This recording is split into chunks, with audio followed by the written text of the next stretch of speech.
நிறுத்துறியா? வேணும்னு கூட்டத்துக்குள்ள கலாட்டா பண்ணிட்டு இருக்கிறீங்க.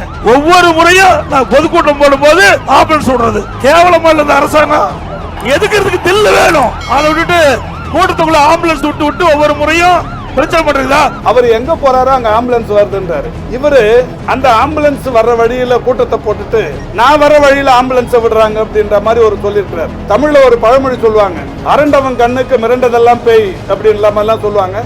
அவர் இந்த ஆம்புலன்ஸை பார்த்தா அவருக்கு என்னவோ வேற ஏதோ ஞாபகம் வருதுன்னு நினைக்கிறேன். அணைக்கட்டு பகுதியில் நடந்த பொதுக்கூட்டத்தில் எடப்பாடி பழனிசாமி அவர்கள் ஆளே இல்லாத ஆம்புலன்ஸை இந்த அரசு தொடர்ந்து அனுப்புறாங்க. எப்பவுமே நான் மீட்டிங் போடும் போதெல்லாம் இந்த மாதிரி ஆள் இல்லாத ஆம்புலன்ஸ் அனுப்புறதே உங்களுக்கு வேலையா போச்சு, அந்த ஆம்புலன்ஸுடைய நம்பரை நோட் பண்ணுங்கன்னு எடப்பாடி பழனிசாமி அவர்கள் பேசியது இணையத்துல சர்ச்சையை உருவாக்கிய நிலையில இந்த விஷயத்துக்கு பதில் அளிக்கக்கூடிய விதமா அமைச்சர் மா சுப்பிரமணியன் அவர்கள், ஒரு முன்னாள் முதலமைச்சரா இருந்தவர் 108 ஆம்புலன்ஸை ஓட்டிட்டு வந்தவரே 108 ஆம்புலன்ஸ்ல போக வேண்டிய நிலை வரும்னு மிரட்டல் துணியில பேசுறது கரெக்டா? அரண்டவன் கண்ணுக்கு மிரண்டதெல்லாம் பேய் தான்.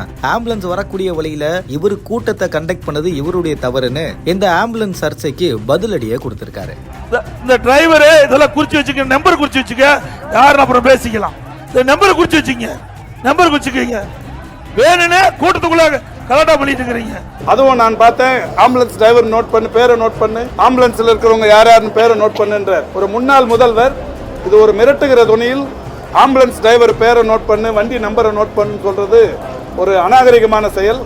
இது அவர் இதோட நிறுத்திக்கிறது நல்லதுன்னு நினைக்கிறேன். இதை நீங்க கொஞ்சம் நல்லா பப்ளிக்ல போடுங்க, இன்னும் ஒரு 10 தடவை போட்டு காட்டுங்க. 108 ஆம்புலன்ஸ் டிரைவர் மீண்டும் எங்க ஊர் கூட்டத்துக்குள்ள வந்தாருன்னா 108 டிரைவர் வந்து அவர் நோயாளியா வீட்டுக்கு திரும்புவார்னு எடப்பாடி சொல்றாருங்கிறத திரும்ப உங்க டிவியில காட்டுங்க.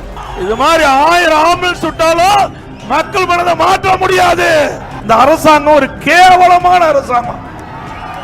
தில்லு திராணி தெம்பு இருந்தா அரசியலே தான் எடுத்து பார்க்கணும். என்ன அசிங்கமா இல்ல?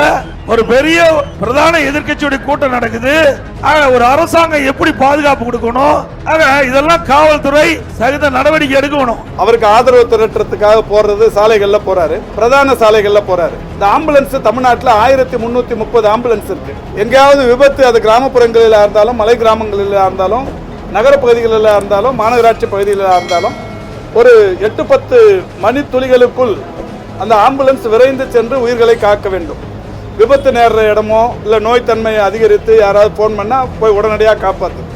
இன்னைக்கு உலகத்திலேயே இந்த 108 ஆம்புலன்ஸ் சேவை மாதிரி தமிழ்நாட்டில் இருக்கிற மாதிரி வேறு எங்கேயுமே அந்த சேவை இல்லைன்னு சொல்லி எல்லாருமே பாராட்டுறாங்க.